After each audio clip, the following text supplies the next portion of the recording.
Fala Revalidando, seja bem-vindo de volta ao nosso segundo dia de correção do Simulado Internacional MEDCOF Revalida, hoje com a grande área da medicina preventiva, que para o contexto do Revalida nós vamos chamar de medicina de família e comunidade e saúde coletiva, que é como a prova encara isso já denota muita coisa, e aqui a gente já está começando a estudar a prova, não é mesmo? E a correção é o momento para isso mesmo. Quando a gente fala de Revalida, essa parte da preventiva não vai focar tanto em, por exemplo, legislação do SUS, epidemiologia. Tem questões disso, claro, mas o foco vai ser muito mais a clínica da atenção primária, aqueles conceitos que são muito prevalentes nas UBSs, nas portas de entrada do sistema de saúde. Então, aproveitem hoje a correção com o nosso querido professor Matheus Cavalcante. Eu tenho certeza de que vocês vão sair engrandecidos com muitos mais recursos para conseguir resolver novas questões. Um forte abraço, a gente se vê mais tarde.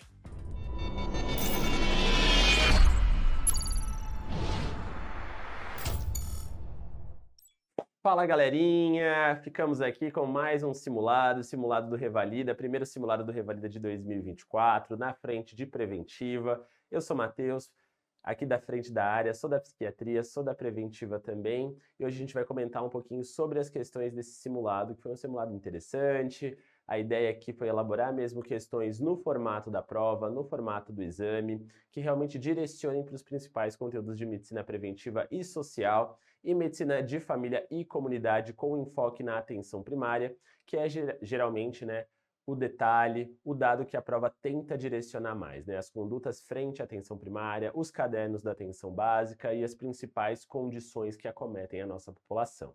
Então, nesse sentido, a gente fica com a primeira questão aqui de preventiva, que é um caso, a questão 41, que fala sobre uma mulher que leva a filha de 6 anos para uma consulta na UBS, uma situação muito comum no qual o médico de família se depara com o caso de uma suspeita de abuso de violência sexual, no qual a criança aí traz um relato de que brinca de papai e mamãe com o tio, mas afirma não querer falar sobre o assunto, dizendo que o tio lhe havia dito que a brincadeira era um segredo entre os dois. E aí, frente a essa situação em que o médico se depara com uma suspeita de violência sexual, de um abuso infantil, qual é a melhor conduta e a conduta mais adequada dentro desse contexto da atenção básica? Então, uma primeira premissa que a gente precisa partir é que, às vezes, a gente precisa atrelar, muitas vezes a gente precisa atrelar uma conduta que não necessariamente é a primordial, a mais adequada para o contexto em que eu estou. Então não adianta eu ter uma conduta de primeira linha se eu não consigo aplicar isso para a atenção primária, para a minha unidade básica de saúde. Então muitas vezes a prova do Revalida, ela vai brincar um pouco com isso, vai tentar fazer com que o candidato ele pense um pouquinho, ele raciocine um pouquinho dentro do contexto geral de uma medicina familiar e comunitária, num contexto de uma área de uma unidade básica, numa área de extrema vulnerabilidade, em que é preciso lançar mão de outros instrumentos para chegar numa resposta mais adequada. Então, frente a uma situação de violência sexual, o que a gente precisa ter em mente, Precisa lembrar, que qualquer cenário de violência sexual, seja com adultos ou com crianças, é uma condição de notificação compulsória imediata. Precisa notificar para o Senan. Isso é uma prerrogativa da equipe de saúde. Qualquer profissional da UBS pode fazer essa notificação e todos podem ser vítimas, Seja a mãe ou seja a criança. E epidemiologicamente o que a gente sabe é que meninas ainda são mais afetadas que meninos. A gente sabe que no contexto infantil, a violência sexual é um importante fator de risco para desenvolvimento de transtornos e doenças psiquiátricas, sejam elas o desenvolvimento de transtornos de personalidade, e aí cabe destacar o transtorno de personalidade borderline, o transtorno do estresse pós-traumático e próprios transtornos de humor, transtornos de ansiedade, por aí vai. E outros fatores que estão ligados à gravidade da violência sexual é a própria idade de início da violência. Então, quanto mais precoce se inicia e quanto mais tempo dura, pior é o prognóstico, pior é o fator. O grau ou a ameaça, a diferença de idade entre a vítima e o abusador, ou seja, um menor muito criança e um adulto muito mais velho, a relação de parentesco entre os envolvidos, e a gente sabe que o contexto intrafamiliar ainda é um cenário de muita frequência em que os principais abusadores estão inseridos nesse cenário, e a ausência de figuras parentais, a ausência de uma rede de proteção também é um fator de risco de gravidade e mau prognóstico nesse contexto. O que a equipe de saúde precisa estar capacitada? Fazer um acolhimento adequado. O médico precisa fazer um exame físico completo com a criança despida, na presença de uma testemunha, para a gente avaliar possíveis marcas, possíveis sinais indiretos de violência sexual, solicitar exames complementares quando necessário e acionar toda uma equipe multidisciplinar, com assistência social, com psiquiatria infantil, com psicologia e toda uma rede de apoio. Muitas vezes é preciso acionar o conselho tutelar, ainda mais no contexto em que a violência é intrafamiliar, e fazer a notificação compulsória. E lembrando que o principal objetivo é proteger a criança, é garantir que essa criança esteja num contexto seguro e livre de qualquer violência. Esse é o principal objetivo. Então, frente a isso, né, o que a gente precisa se dar conta? Né? Que o mais comum, de fato, né, na alternativa A, como a questão coloca, é que o abusador, o agressor, seja de fato uma pessoa da família ou próxima, ou um parente, ou alguém muito conhecido. Isso acontece muitas vezes, o que favorece a perpetuação do ciclo. Então, é preciso se atentar a parentes, a pessoas que possam ter algum grau de parentesco e alguma suspeita de relação com a criança. Casos de abusos sexuais na alternativa B ainda são mais frequentes em meninas do que em meninos, apesar de meninos tenderem a esconder mais, mas a gente sabe que meninas ainda são mais vítimas. E na alternativa C, né, a gente sabe que na verdade existem muitas consequências, muitas repercussões para o indivíduo adulto que é vítima de violência sexual na infância, desde o desenvolvimento de diversos transtornos, prejuízo nas relações interpessoais e na própria relação que esse indivíduo tem com o sexo, na maneira de se relacionar sexualmente com as outras pessoas e afetivamente. Então é muito importante uma abordagem, um reconhecimento precoce e uma abordagem para tirar essa pessoa dessa cena de abuso.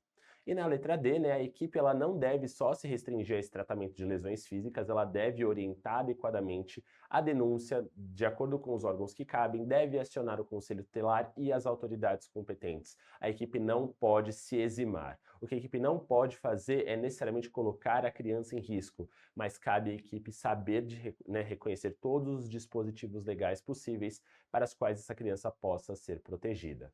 Portanto, a alternativa correta é a alternativa A. A próxima questão, a questão 42, é uma questão que fala sobre as diretrizes de rastreamento de câncer de mama de acordo com o INCA, uma questão bem básica que predomina aí, que pergunta qual que é a recomendação de rastreamento. Então, se a gente pensar, né, a gente quando fala de rastreamento no Brasil, seja de câncer de mama, ou seja, para qualquer outra condição, a gente tem que lembrar que ainda é um rastreamento oportunístico. A gente não tem uma busca ativa, uma busca sistematizada de casos, num alimento de base de dados. Ainda depende muito da procura da pessoa ao serviço de saúde. E quando a gente fala de rastreamento de câncer de mama, a gente tem diversas diretrizes, não só do Ministério da Saúde, mas a gente tem as diretrizes da Febrasgo, das sociedades de radiologia, das sociedades americanas, e a faixa de idade e o máximo em que esse rastreamento deve acontecer e o período ainda é controverso. Algumas diretrizes vão recomendar anualmente, outras vão recomendar a partir de 45 anos, outras a partir dos 40 anos, mas o que a gente precisa saber? Ministério da Saúde, prova do Revalida, é uma prova do governo. Então lembrar, as diretrizes do INCA e do Ministério dizem que o rastreamento deve ser feito a partir dos 50 anos até os 69 anos, a cada 2 anos, com a mamografia. Sempre. A partir daí, né, as outras mudanças são sempre de outras diretrizes, mas o que o Ministério recomenda é essa faixa etária. 50 a 69 anos com mamografia a cada 2 anos. Fora isso, o que a gente sabe é que as evidências para autoexame, para outras técnicas, são muito parcas, são muito empobrecidas. O que tem melhor evidência de redução de mortalidade, que é o meu objetivo final num programa de rastreamento, é justamente nessa faixa etária, né, pela qual o Ministério da Saúde se baseia. Portanto, 50 a 69 anos a cada 2 anos. A alternativa correta, a alternativa D de dado, né, conforme a diretriz, dos 50 aos 69, bianualmente, ou seja, a cada 2 anos. Se não houver aí lesões ou quadros sugestivos que eu precisa fazer um estadiamento aí de por meio da classificação de BIRADS, em que eu precise fazer aí biópsia e lançar mão de uma investigação adicional se vier lesão suspeita na mamografia. Portanto, a alternativa correta é a alternativa D. A próxima questão, a questão 43, traz mais uma vez também uma situação de um caso clínico num contexto de unidade básica de saúde e que pede a conduta. Então a gente está frente aqui a uma situação de um jovem de 26 anos que busca a UBS com uma síndrome febril de 39, associado a cefaleia, mialgia, náuseas e vômitos, e lesão com edema em membros inferiores, além de um exantema, e que evolui aí com um quadro regular de estado geral, o exame físico com edema característico, com essas lesões, com esse exantema maculopapular, e a evidência aí da presença de picadas na região do tornozelo e panturrilhas. E quando foi feita a investigação epidemiológica, aí houve a presença de uma, né, ao relato de que eles foram fazer uma trilha, né? A paciente foi fazer uma trilha com o namorado numa região de cachoeiras onde há campo, com muito mato. E frente à nossa principal hipótese, qual seria aí a conduta mais adequada frente à reação de imunofluorescência, o resultado do exame? Então a gente está diante de um caso suspeito aqui de febre maculosa, uma das nossas síndromes febris, né, que é decorrente da picada da transmissão da bactéria da Rickettsia, ou seja, uma ricketsiose, que é decorrente da transmissão por meio da picada do carrapato, muito comum nessas regiões de grandes matos, em trilhas, em cachoeiras. Lembrar, no interior, né, áreas de muita gramínea, com muito mato predominante, em que há muitos animais, em que há muitos carrapatos, a picada do carrapato, né, que esteja infectado pode transmitir o agente e levar a essa doença. Então, os principais sintomas, né, além desses que a gente relatou, o que chama atenção são as manchas vermelhas, tanto nos pulsos quanto nos tornozelos, que não coçam, não têm esse tipo de manifestação pruriginosa e que vão aí ascendendo em direção à palma das mãos, dos braços ou das solas dos pés. O diagnóstico frente a essa síndrome febril envolve a reação de imunofluorescência indireta e a gente faz a coleta em 2 etapas. Uma primeira amostra no dia da suspeita, no dia do primeiro contato com o quadro clínico, e a segunda amostra de 14 a 21 dias após a coleta ou com PCR, né, seja do sangue ou de um fragmento de alguma lesão. E a confirmação se dá por meio aí dessa soroconversão pareada, né, com a imunofluorescência 4 vezes até no título ou com esse PCR detectável nessas 2 amostras. Frente a isso, a gente tem um tratamento que deve ser instaurado com doxiciclina. Essa é a linha de escolha. E lembrar que contactuantes ou pessoas que tiveram contato não necessariamente precisam aí de imunoprofilaxia. A gente precisa avaliar por meio da clínica. Portanto, a alternativa correta é a alternativa A. Então, a gente deve repetir o exame em 14 dias, comece o tratamento com a doxiciclina até lá, porque a gente não vai aguardar parear a amostra, e orienta, né, as outras pessoas que estavam no mesmo contexto de exposição a observar se tiver aparecimento de sintomas e aí tratar também. As demais alternativas, né, a gente não faz tratamento com ceftriaxone, o resultado, né, a gente precisa parear as amostras e não deve ser a partir do 7º dia, né? A primeira coleta é imediata e a segunda em 14 a 21 dias. Portanto, a alternativa correta é a alternativa A. A próxima questão era uma questão, né, de pegadinha de interpretação gráfica, que mostra aí 2 figuras. Uma delas, né, a figura 1, que mostra a taxa de hospitalizações por síndrome respiratória aguda grave por Covid-19, e a segunda que mostra aí os óbitos de Covid por síndrome respiratória aguda grave, aí marcados e demarcados por etnia, a porcentagem em etnia.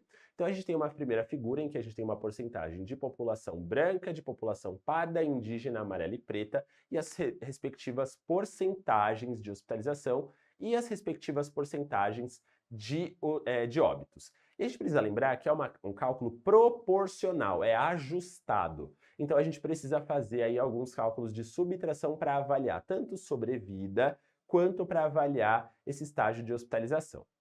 Então, conforme esses dados, né, o que a gente precisa fazer? Então, se a gente revisar, né, o que a gente precisa lembrar? A Covid, né, a gente sabe, a gente viveu uma pandemia muito grave, no qual se trata de uma infecção aguda respiratória causada pelo SARS-CoV-2. Hoje a gente já tem vacina, a gente já tem medidas de prevenção, a gente já sabe a história natural da doença, as manifestações atípicas, o quadro clínico florido, com manifestações sistêmicas, neurológicas e as repercussões e sequelas a longo prazo. E a gente sabe que existe um componente importante de determinação e determinantes sociais de saúde e doença, principalmente no contexto da pandemia no Brasil, em que a gente teve um elevado número de óbitos e hospitalizações, principalmente relacionadas a fatores socioeconômicos, a fatores genéticos, à predisposição e a fatores raciais, porque a gente sabe que teve pessoas que não conseguiram acessar os serviços de saúde adequadamente e não conseguiram fazer isolamento, não conseguiram cumprir as medidas de quarentena igualitariamente.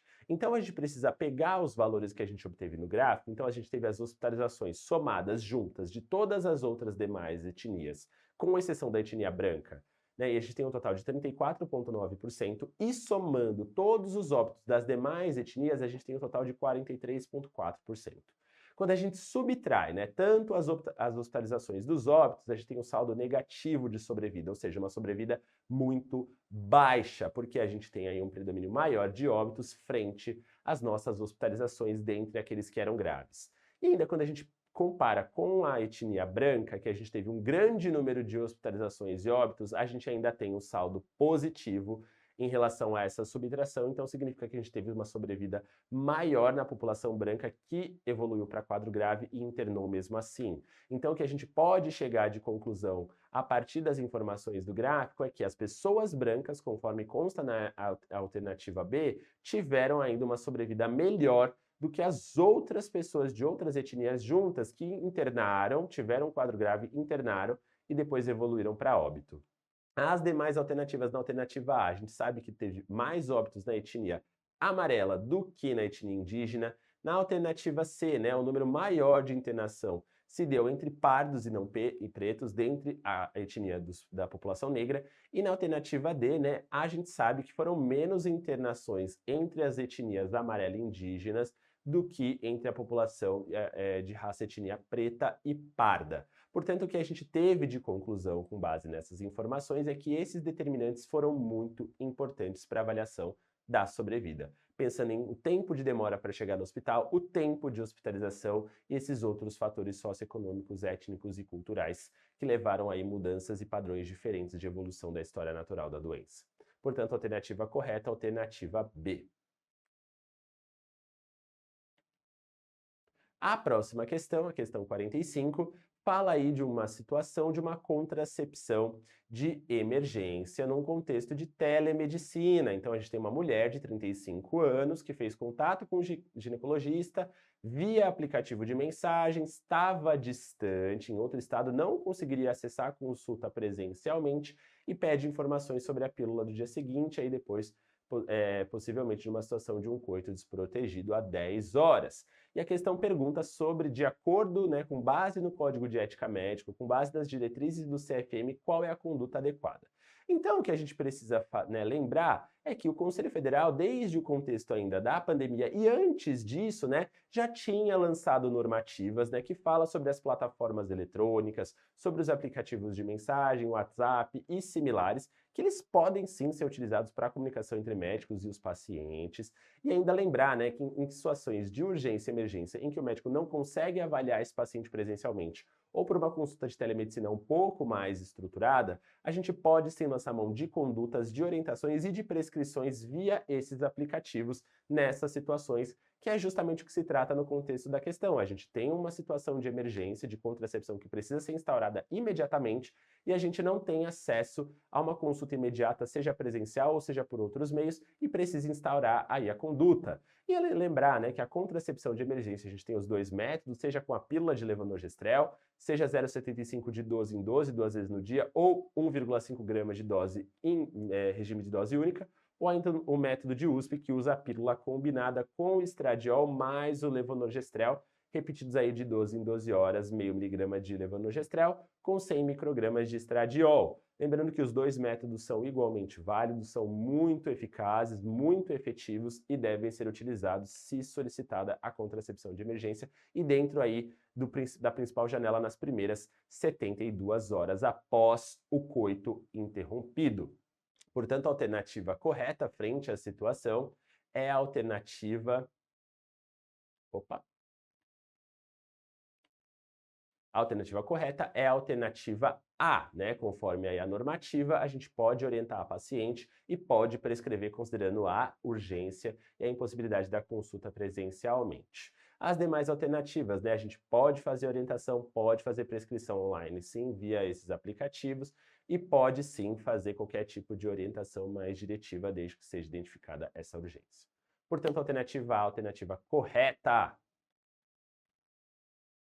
A próxima questão, né, fala aí sobre a interpretação, né, da imagem relacionada aos determinantes de saúde no processo saúde e doença. E aí a médica inicia e a médica de família começa as atividades numa equipe de saúde da família, num centro urbano, e numa primeira reunião, né, que forma, né, os trabalhadores, né, questionou de que forma os trabalhadores, né, organizavam seu processo de trabalho para compreender as especificidades dessa população adscrita. Né, e frente a esse, né, do ponto de vista dos DSS, os determinantes sociais da saúde. E aí a gente tem aí a famosa imagem, né, que a gente tem os fatores individuais, os fatores relacionados a estilo de vida, as redes sociais e comunitárias e as condições conjunturais, socioeconômicas, culturais e ambientais gerais que estão aí macro determinando diversos outros elementos, né, que é a famosa aí figura de Whitehead. Então, se a gente lembrar, né, o que a gente precisa saber, né? As camadas mais proximais, né, ou seja, o que está mais no cerne da imagem, diz respeito aos fatores mais individuais. E à medida que vai ficando mais distal na imagem, se refere mais aos fatores macroconjunturais, os macrodeterminantes. Ou seja, as condições de educação, as condições de trabalho, de desenvolvimento de um país, de uma sociedade, das políticas de governo. E à medida que a gente vai aproximando para o cerne, a gente tem condições mais individuais, das relações entre os indivíduos da comunidade, das mudanças de estilo de vida daquele indivíduo e de como ele se relaciona com o meio. E nesse último nível, na esfera mais macro, a gente tem uma importante determinação e uma grande influência sobre as demais camadas, né? Porque paira a nossa conjuntura e tudo isso influi na maneira como os indivíduos se relacionam na nossa sociedade. Portanto, né, a alternativa correta que interpreta a situação é a alternativa D, né? Então, cabe a essa médica entender esses indivíduos, essas suas características individuais e os estilos de vida, né, como fatores mais centrais e como que isso se influencia ou é influenciado pelos fatores mais macro daquela região, seja as políticas públicas, a educação, o trabalho, que seriam esses determinantes mais gerais. As demais alternativas, a alternativa A, não é somente os fatores genéticos, não são somente esses fatores específicos, né, que a gente precisa levar em consideração, todos os fatores são importantes, né, nessa escala. Na alternativa B, né, a importante influência, né, dessas atividades de condições de vida e trabalho, né, nesses determinantes sociais, então não dá para desconsiderar isso. E na alternativa C, né, todos os fatores a gente deve considerar, não somente os hereditários e os de estilo de vida. E apesar desses fatores macro influenciarem os demais, não são só eles os importantes, né? Existem vários elementos se interligando que levam aí a um processo de saúde e a um processo de adoecimento. Portanto, a alternativa correta, a alternativa D de dado. Na próxima questão, então a gente tem aí um trabalhador de construção civil de 58 anos de idade, que está fazendo tratamento para hipertensão há 12 anos e procurou a UBS com uma queixa de dores musculares, de mialgia importante. E o médico acredita, né, assim como o paciente, que essas dores tenham relação com o uso de uma medicação que foi prescrita para ele na UBS há 2 semanas.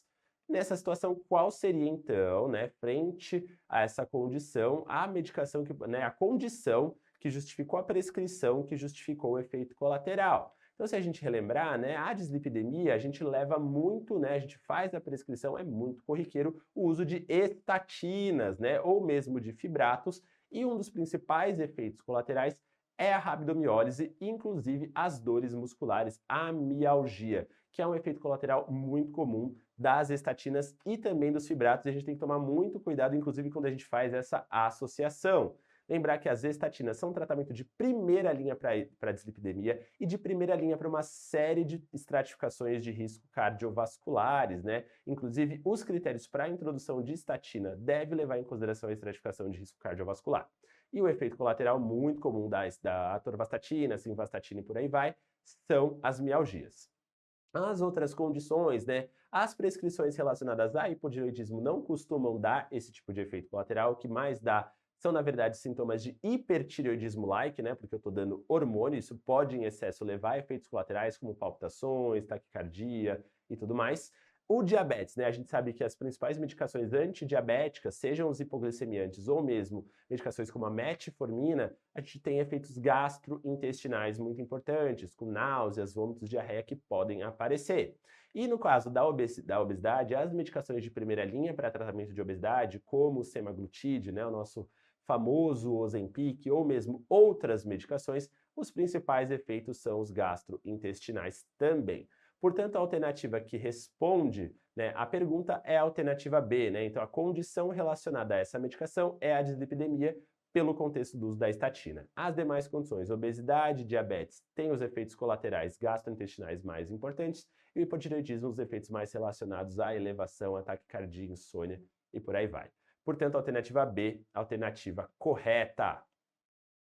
Na próxima questão, a gente tem uma situação também num contexto, né, de uma paciente de 40 anos que comparece à consulta contando que, em razão das queixas de insônia e dificuldade para dormir, já tinha sido orientada em relação à higiene do sono e obteve uma melhora parcial e que há 1 mês e meio, né, mais ou menos, né, se comunicou com a enfermeira da unidade e iniciou um tratamento de uma aplicação aí de práticas integrativas com a auriculoterapia para melhorar, aliviar essa tensão. E há 3 semanas, mais ou menos, começou a tomar uma tintura de mulungu. Seria uma planta aí que ela tem em casa, que é uma questão mais familiar, mais geracional, que ajuda no tratamento de ansiedade e de insônia. Frente a essa situação, né, a paciente afirma, né, que tem uma preocupação com esse episódio de insônia que se repetiu há 1 semana. E o que a gente faz frente a essa situação? Então a gente precisa lembrar, né, que a insônia é uma condição, né, marcada, né, objetivamente por uma percepção subjetiva das dificuldades, seja no início, na manutenção na duração, na consolidação, no término e na qualidade do sono, né, que decorre aí a despeito de uma oportunidade adequada para dormir e coloca aí um prejuízo para esse indivíduo, né? Eles são diversos os prejuízos. A gente sabe que um sono, uma noite mal dormida, pode levar a diversas repercussões interpessoais e individuais e neurobiológicas. E a gente sabe que as insônias, elas podem ser primárias, de fato, sem nem ter nenhuma comorbidade, o que é raro, mas grande parte das insônias, elas correm como uma comorbidade ou como um sintoma de uma condição, seja psiquiátrica ou de qualquer outra doença subjacente, principalmente os transtornos de ansiedade e humor e outros transtornos psiquiátricos, como as manias, os estados de mania psicótica, os estados de hiperativação, os estados de hiperestimulação ou mesmo as intoxicações por substâncias, que podem levar a prejuízo do sono. E nesse contexto a gente precisa avaliar essas comorbidades, tratar essas comorbidades idealmente, e para a insônia em si, o tratamento de primeira linha envolve as medidas não farmacológicas, principalmente as medidas de higiene do sono. E somente se não há resposta a essas medidas, a gente pode lançar mão das medicações indutoras de sono. Então, sempre lembrar, né? A gente deve evitar soneca durante o dia, evitar ficar parado na cama se não consegue dormir por muito tempo, levanta, sai, depois volta quando tiver sono, evitar bebidas, né, com chá, bebidas com estimulantes após determinado período da noite, evitar café após as 6 horas, evitar outras medidas, evitar atividade física extenuante 2 horas antes de dormir, evitar tomar banhos muito próximos do horário de deitar e por aí vai. Frente a essas medidas em ambiente escuro, com iluminação adequada, com sonoridade adequada, se mesmo assim o indivíduo não consegue responder e ter um sono melhor, a gente pode lançar mão de medicações indutoras do sono. Então, frente à situação, a gente tem uma paciente que respondeu a essas medidas e o que a gente deve fazer é indicar manter o uso dessa tintura, que não tem nenhum risco se fizer, né, o uso em doses adequadas, não tiver risco de intoxicação, e as práticas integrativas com as medidas de higiene do sono, que são justamente as nossas medidas de primeira linha para tratamento da insônia, conforme consta na alternativa C.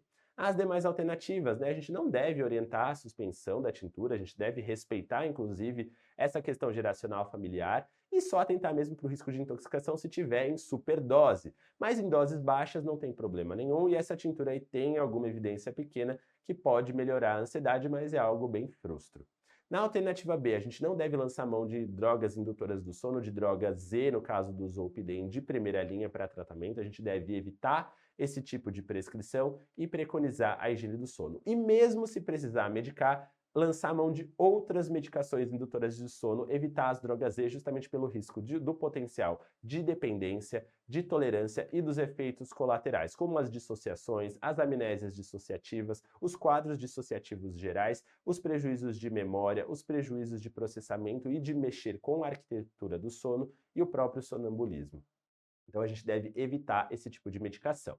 E na alternativa D, né, orientar, né, que a enfermeira deve, né, só pode realizar a prática em centros, na verdade não. A gente sabe que as práticas integrativas e complementares, inclusive, devem ser preconizadas e realizadas na atenção primária, na UBS, por profissional capacitado.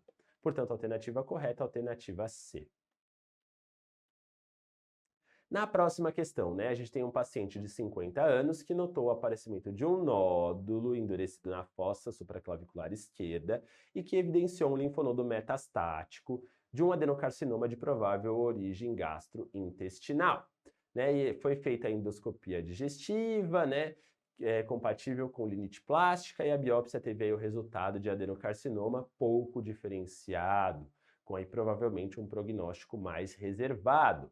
E os familiares agendaram uma consulta, né, informando a ele, né, que o paciente não tem conhecimento desses resultados e como que se deve proceder frente a essa situação, com o paciente e com os familiares. Então a gente está num contexto de uma comunicação médica de más notícias, e a gente deve levar sempre em consideração o protocolo SPIKES, que é um protocolo hospitalar para pacientes oncológicos que já está muito bem estabelecido e que depois se estendeu para outras situações de comunicação de más notícias.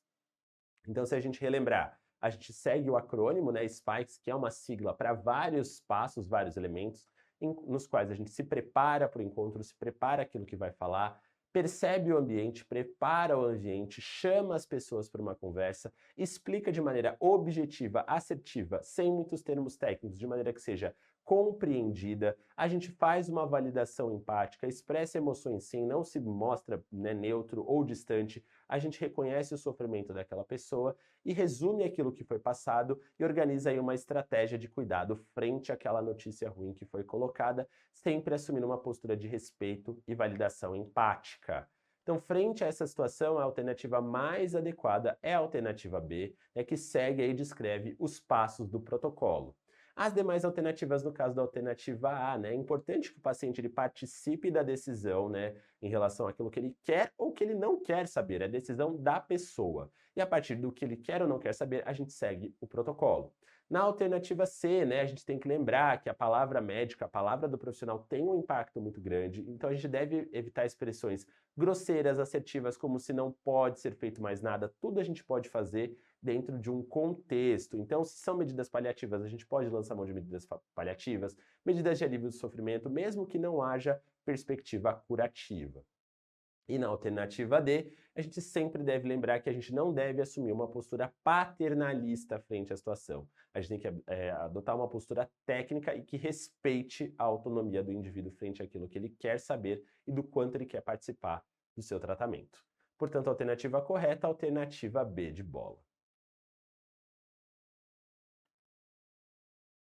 A próxima questão, a questão, né, uma situação em que fala, né, sobre uma mulher de 63 anos, professora de educação infantil, que faz aí um check-up, que não tem nenhuma queixa, está se sentindo bem, tem pressão arterial e dislipidemia controladas, faz aí o consumo de cigarros, né, há 30 anos e é sedentária, pesa 80 quilos, tem 1,60, provavelmente aí obesa, e ao ser questionada sobre a percepção dos fatores de risco cardiovascular e a mudança comportamental, as mudanças de estilo de vida, a paciente aí apresenta uma certa ambivalência. Ela até considera mudar o estilo de vida, mas ela não sabe muito bem como fazer, aí sente dificuldades.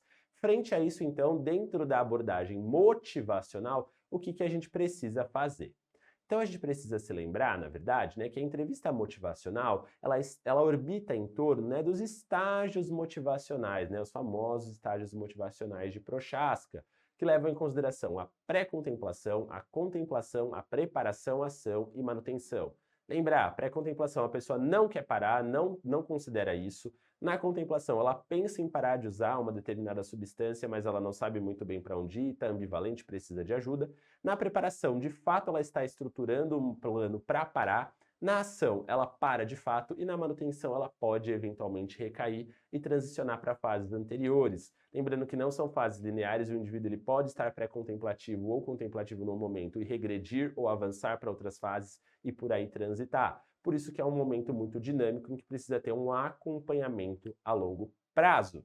E a entrevista motivacional, ela, né, busca reconhecer essas fases e resolver justamente essa ambivalência, que é esse conflito entre querer e não querer alguma coisa, esclarecer, organizar, deixar evidente aquilo para que a pessoa tome a sua decisão.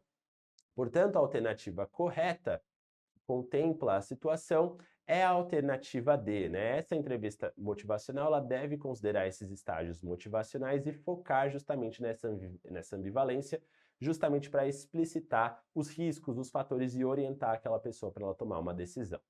Na alternativa A, né, a gente não deve pressionar ninguém numa entrevista motivacional, em lugar nenhum. Na alternativa B, a gente também deve evitar medidas muito impositivas, confrontativas, mas sim levar em consideração as possibilidades, os caminhos e respeitar a escolha. E na alternativa C, a gente deve focar nos benefícios, né, e não levar em consideração só consequências, amedrontar a pessoa. A abordagem sempre deve ser técnica e diretiva, e nunca na base da confrontação e do medo. Portanto, a alternativa correta, alternativa D. A próxima questão, que fala de uma puérpera de 40 anos, que no primeiro dia após a cesárea, ela apresentou uma insuficiência respiratória aguda grave, secundária à Covid, precisou ser entubada e foi para a UTI e acabou evoluindo para óbito 72 horas após essa intubação. E como se classificaria, então, essa morte materna? Então, se a gente relembrar dos nossos indicadores de saúde, a morte materna é a morte de uma mulher durante a gestação ou até 42 dias após o término do puerpério, independentemente da duração ou da localização da gravidez, se é tópica ou se é ectópica ou heterotópica. E ela é causada por qualquer fator relacionado ou agravado pela gravidez ou por medidas tomadas em relação a essa gravidez. E a gente não considera a morte materna aquilo que é provocada por algum fator acidental. Então, uma gestante que estava no trânsito e sofreu um acidente, isso não é morte materna. Isso não é considerado porque foi uma causa acidental. Dentre as causas obstétricas da morte materna, a gente tem a morte materna obstétrica direta, que é aquela que ocorre diretamente por complicações relacionadas à gravidez, parto ou puerpério, à condição da gravidez em si, e as mortes maternas obstétricas indiretas, que são resultados de doenças que ou existiam antes ou que apareceram no contexto da gestação e por conta das alterações fisiológicas da gravidez foram agravadas. E a morte materna não obstétrica seriam dessas causas, né, que são não relacionadas ao manejo da gravidez e a gente não leva em consideração no cálculo, né? Então, se é acidental, a gente não calcula.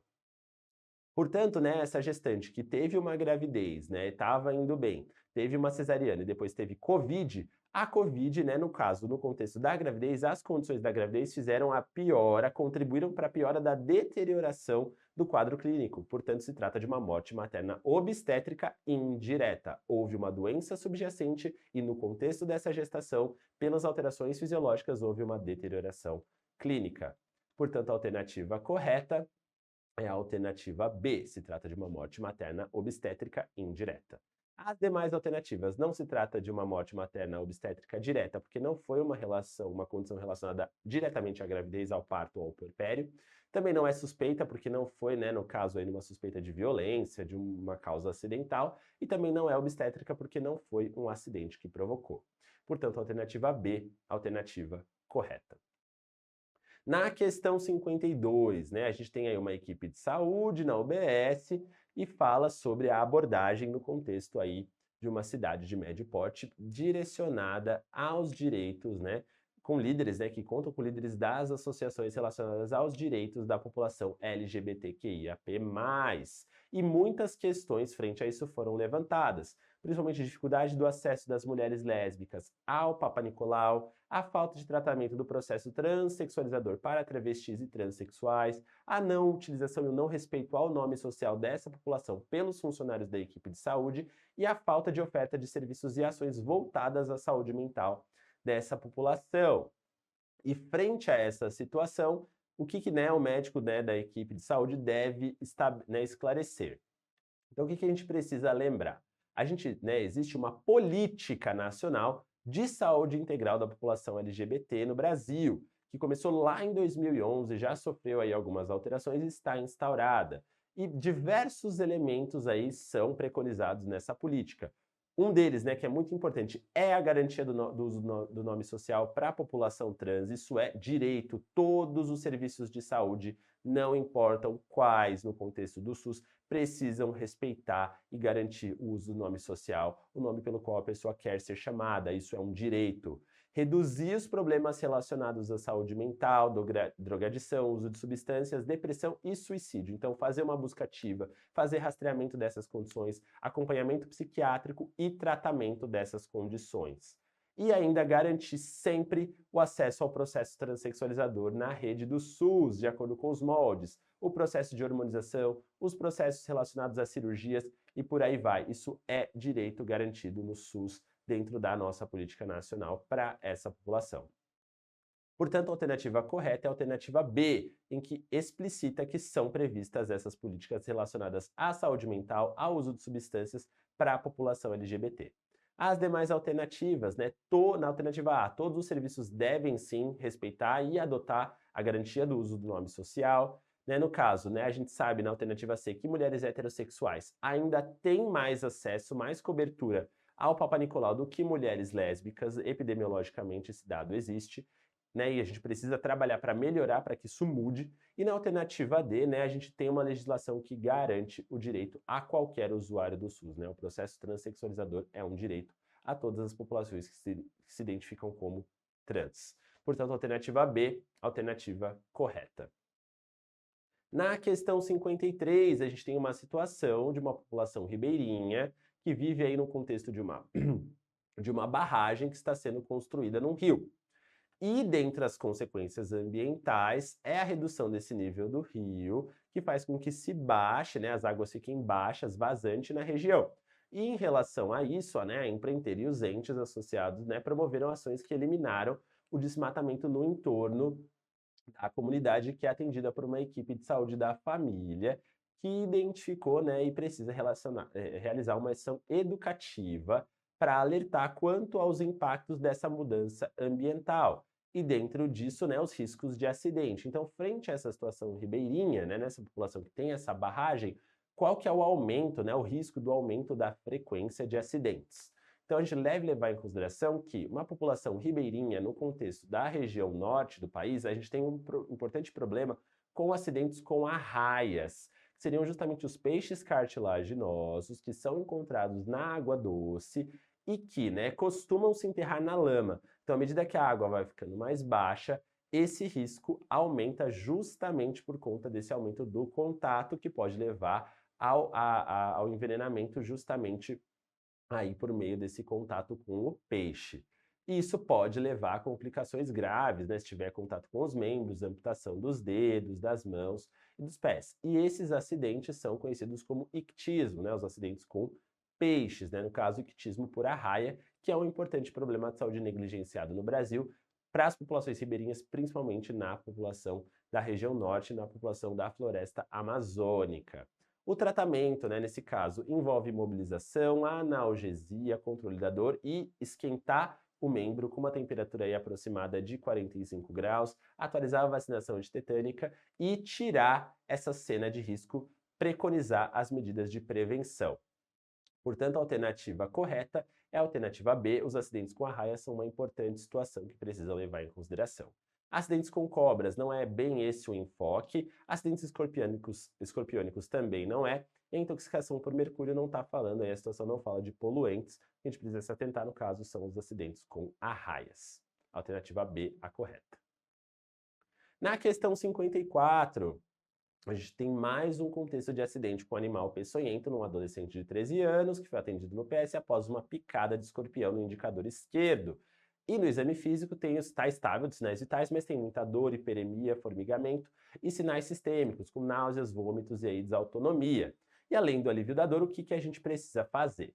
Então, frente a um acidente escorpiônico, a gente precisa levar em consideração que no Brasil, o principal gênero é o Titius, o Titius cerulatus e por aí vai. O veneno, ele pode levar uma dor local, mas é importante lembrar que a ação do veneno provoca uma intensa despolarização desses canais de sódio, levam a uma liberação de catecolaminas desregulada e acetilcolina e tem uma desregulação das vias da dor, então causa dor intensa mesmo. Isso pode levar a alterações sistêmicas por conta dessa desregulação catecolaminérgica e acetilcolinérgica, levando a sintomas aí leves, moderados a graves, podendo levar inclusive à insuficiência cardíaca, uma bradicardia com insuficiência cardíaca e edema pulmonar com choque e óbito nos quadros mais graves. Nos quadros moderados, a gente tem a dor com algumas manifestações sistêmicas de desautonomia mais estabilidade hemodinâmica, e nos quadros leves, em geral, somente a dor local e parestesia local pela picada.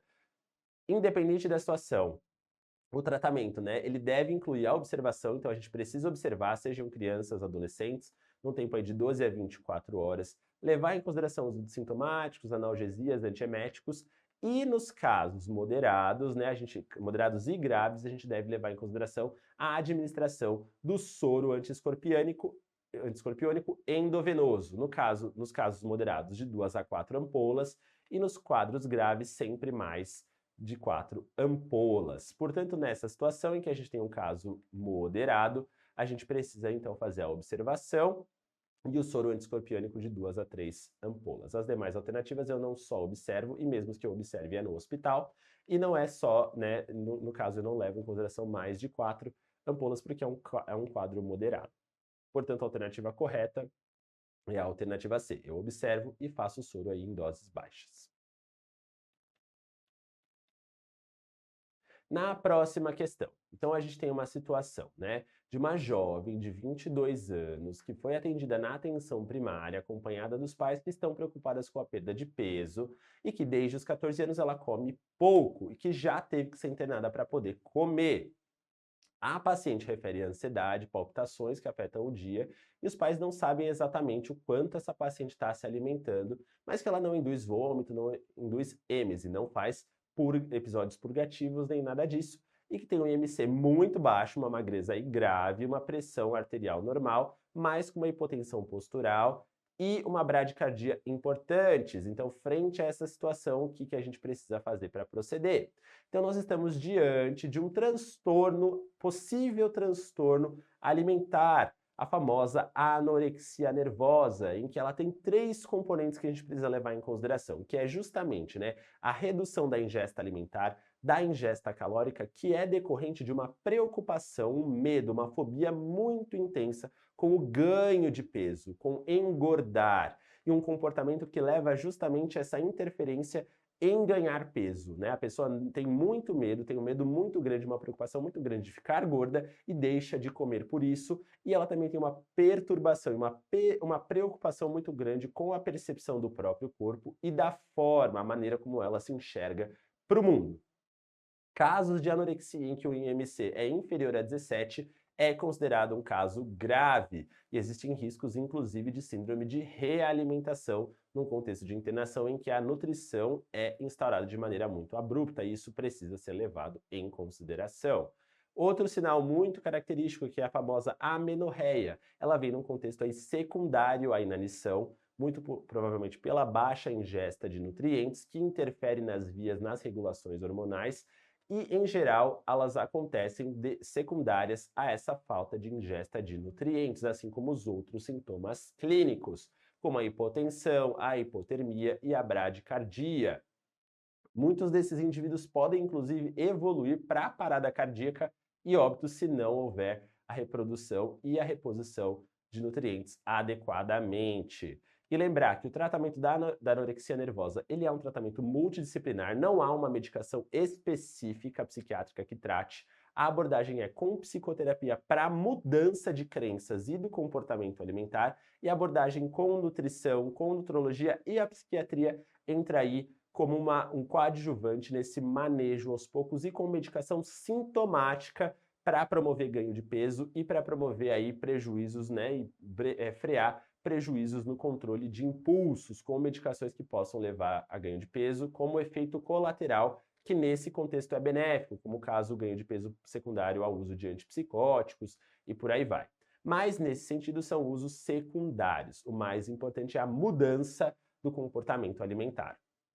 Portanto, frente a essa situação, a gente precisa encaminhar essa paciente para uma avaliação hospitalar, para internação e para reposição e levar em consideração o cuidado com os riscos da síndrome de retroalimentação e a pior é a deterioração clínica. As demais alternativas, a gente não deve iniciar com medicação nesse contexto, o segmento ambulatorial vem num segundo momento depois de sair da urgência clínica, assim como na alternativa C e D.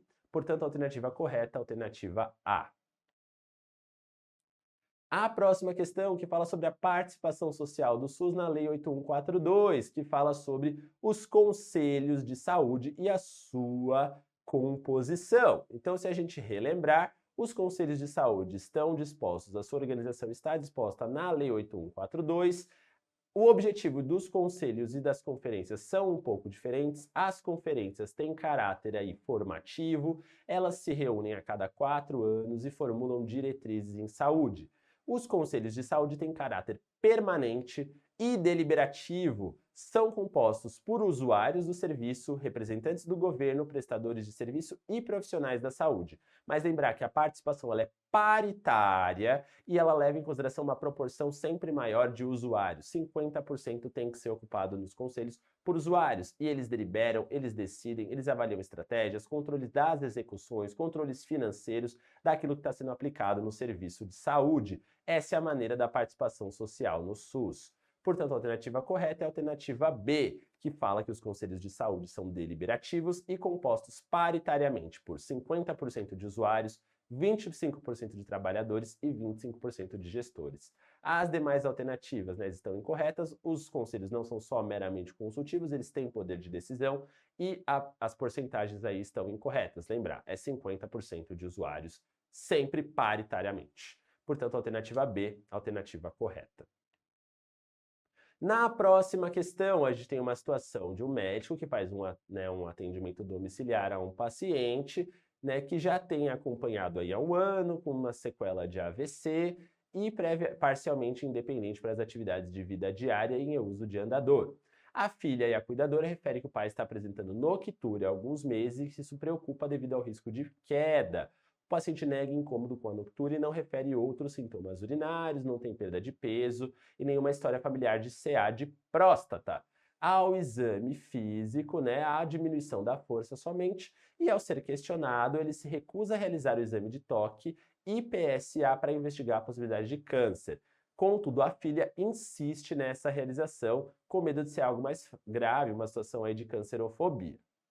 Então, frente a essa situação, qual seria a conduta mais adequada? Então a gente precisa lembrar que o rastreamento de câncer de próstata ele não é recomendado pelo Ministério da Saúde e pelo INCA. As evidências são muito frustras, a gente sabe que não muda a mortalidade, que PSA é um exame pouquíssimo específico, muito sensível, muda por qualquer coisa e que deve ser individualizado. Né, a gente precisa, né, colocar isso, né? O rastreamento ele não tem impacto sobre a mortalidade, não mudou a mortalidade geral dos homens que foram rastreados e que a decisão de ser pesquisado ou não nesse contexto deve pesar risco-benefício e discutido entre equipe de saúde e paciente, e a partir daí lançado mão da conduta. Então, frente a essa situação, que não há recomendação, a alternativa correta é a alternativa D. O médico precisa explicar a situação, precisa explicar que não tem benefício, explicar os riscos, e a partir daí a família toma uma decisão compartilhada para seguir ou não com essas medidas de rastreamento, levando em consideração esses riscos. Há procedimentos desnecessários, há intervenções desnecessárias e por aí vai. As demais alternativas, né, a gente já sabe, na alternativa C não é recomendado o rastreio populacional do câncer de próstata, a gente não deve ficar convencendo ninguém a fazer exames desnecessariamente, e nessa situação a gente não deve levar em consideração um manuseio, um rastreio que não vai ter redução da mortalidade. Portanto, a alternativa correta é a alternativa D.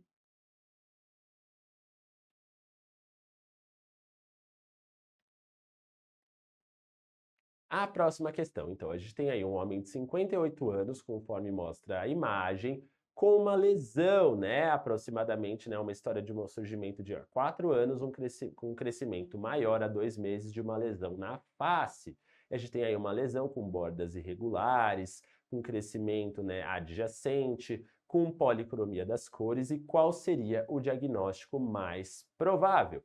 Então nós estamos diante de uma suspeita de melanoma e a gente tem uma imagem justamente assimétrica, com bordas irregulares, uma distribuição pigmentar irregular e polimórfica e com aumento, evolução nesses últimos 2 meses, aumento de tamanho. Então, para avaliação do melanoma, a gente precisa sempre levar em consideração a dermatoscopia, um exame mais pormenorizado, com uma descrição detalhada das lesões e, com base nesses critérios do ABCDE, levar e prosseguir com a conduta, se vai lançar mão de biópsia, se vai lançar mão de condutas cirúrgicas de ampliação de margens e por aí vai, bem como rastreio de linfonodos acometidos. Então, o ABCD leva em consideração a assimetria, quando a lesão tem uma metade maior ou diferente da outra, as bordas se são irregulares, com contornos mal definidos, a presença de múltiplas cores e o diâmetro maior que 6 milímetros, com uma evolução em mudanças observadas nas características, ou seja, uma lesão que começa com aspectos mais benignos no início e que vai evoluindo com essas características citadas ao longo do tempo. Assimetria, bordas regulares, múltiplas cores e diâmetro grande, com aumento de tamanho. Portanto, a alternativa, a descrição da lesão, ela está em acordo com essa suspeita de malignidade de melanoma. Portanto, a alternativa correta, a gente está falando da alternativa A. Portanto, o melanoma é a nossa principal hipótese. As demais alternativas, o nevomelanocítico, são pequenas lesões e não tem essas características de malignidade, tal qual a queratose seborreica, que tem outras lesões, outros aspectos mais escamosos, mais descamativos, que costumam aparecer sem esses parâmetros de evolução, bem como o SEC, que em geral se apresenta como verrugas, nódulos com lesões mais cutâneas desulceradas. Portanto, a alternativa correta é a alternativa A, lembrando que o melanoma superficial, extensivo superficial, é o subtipo mais comum. Portanto, a alternativa A, a correta.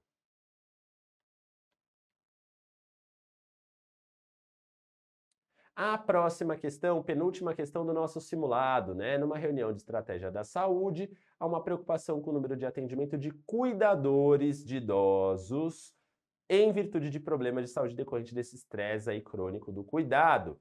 E aí, a partir daí, qual seria uma escala, adequada para a gente avaliar essa sobrecarga desses cuidadores? Qual é a escala? Então, quando a gente fala de saúde do idoso, a gente sempre precisa ter algumas escalas em mente, porque a gente faz uma avaliação multidimensional desse idoso. E a escala de Zarit é justamente a escala que avalia a sobrecarga do cuidador. São uma série de perguntas, de parâmetros em que a gente pode chegar à conclusão se há aí um risco maior de sobrecarga, de prejuízo à saúde de quem cuida desse idoso vulnerável. As demais escalas, a escala de Bartel, é um índice que avalia justamente atividades de vida diária, e mede essa independência funcional nesse cuidado, com mobilidade, locomoção. O Karnofsky, se a gente relembrar, é uma escala de funcionalidade que gradua de acordo com graus de deficiências funcionais, e a escala de avaliação multidimensional vai a uma escala geral, em que eu levo em consideração, inclusive, as outras escalas e vou fazendo uma estratificação de risco de fragilidades desse idoso, no caso, numa avaliação geriátrica ampla, a famosa AGA. Portanto, a alternativa correta é a alternativa A. Se eu quero avaliar a sobrecarga, uma escala que pode me auxiliar é a escala de Zarit. As demais alternativas, Bartel avalia atividades de vida diária, Karnofsky avalia a funcionalidade e a escala multidimensional está dentro desse contexto de avaliação geriátrica ampla. A última questão, questão 60, que fala justamente sobre um caso, numa unidade básica de saúde de grande porte, em que a gente tem em 2 semanas 3 casos de leptospirose em trabalhadores de limpeza e desentupimento de esgotos. E frente às ações de vigilância ambiental, o que cabe a ser feito? Então, a vigilância ambiental, ela tem um importante papel no contexto desse tipo de doença, em que há um contato com poluentes ambientais, com água suja, com poluentes que podem ter relação com o agente etiológico. Se a gente relembrar da leptospirose, é uma síndrome febril, é causada pelo espiroqueta, pelo Leptospira interrogans. O principal reservatório é o rato, que abriga o agente, e o contato se dá seja por um contato direto ou indireto com a urina do rato infectado, seja em esgotos, em grandes enchentes, em que tem contaminação da água e, por consequência, a penetração da pele, com base nessa bactéria que chega ao indivíduo que tem contato com esse solo ou com essa água contaminada. Lembrar que a doença pode ter uma fase precoce, com a síndrome febril, e evoluir para uma fase tardia icterohemorrágica, com complicações, falência renal e morte. Então, se trata de uma doença que pode ter um curso muito grave. Lembrando, que existe aí tratamentos que se direcionam de acordo com a fase. Numa fase mais inicial, o tratamento é a doxiciclina de primeira opção ou a amoxa por 7 dias. E na fase tardia, a gente precisa lançar mão de antibiótico terapia EV e as medidas de suporte de terapia intensiva. O objetivo é não deixar chegar na fase tardia, é identificar e intervir logo. Lembrar que é uma doença de notificação compulsória, quimioprofilaxia a gente só faz para pessoas que se expuseram na mesma situação de risco e que a gente tem suspeita que podem se contaminar também, e é feita com doxiciclina, mas não existe contactante, porque não é uma doença contagiosa de uma pessoa para outra, e levar em consideração sempre as medidas de proteção individual, com equipamentos de proteção individual, botas, controles de reservatórios, e as medidas de educação em saúde, né? E lembrar que esses controles de reservatórios são um importante componente da vigilância ambiental. E por isso a gente leva em consideração as medidas de antirratização e desratização de uma determinada região de risco. E lembrar que a vigilância também precisa informar, educar e comunicar em saúde a essa população, o aumento do número de casos e lançar mão aí das medidas de desratização e antirratização, que são obrigação da vigilância em saúde ambiental. Lembrar nas demais alternativas, controle de comunicantes, isso não cabe, até porque não há comunicantes, né? Não há transmissão entre comunicantes na leptospirose, é o agente no contato de risco que leva à doença. Na alternativa C, lembrar que não há vacinação, não há imunoprofilaxia com vacina disponível, não existe vacina para leptospirose. E na alternativa D, apesar da drenagem das coleções serem aí uma medida da alçada da vigilância ambiental, não tem sorologia para comunicante, porque não é uma doença que é transmitida de uma pessoa para outra, e não tem essa indicação específica de fazer sorologia para isso. Lembrar também que medidas de quimioprofilaxia se dão para as pessoas que tiveram o mesmo contato de risco naquela água contaminada. Portanto, a alternativa correta, a alternativa A. Nós ficamos por aqui, então, com a nossa última questão do simulado Revalida, o primeiro simulado do Revalida de 2024, com questões de medicina preventiva e medicina de família e comunidade muito diretivas, levar sempre em consideração que são as condutas preconizadas do Ministério da Saúde, se trata de uma prova do governo e que quer saber justamente, né, os principais, se o médico, né, que está tentando revalidar o seu diploma, tem aí os principais conhecimentos para a política da atenção primária e para o tratamento das populações vulneráveis e para as principais condições de saúde da população no Brasil. Portanto, sempre se atentar a esses protocolos, às medidas de rastreamento e tudo aquilo que o Ministério da Saúde preconiza dentro das evidências em saúde. Nós ficamos por aqui. Muito obrigado. Tchau, tchau!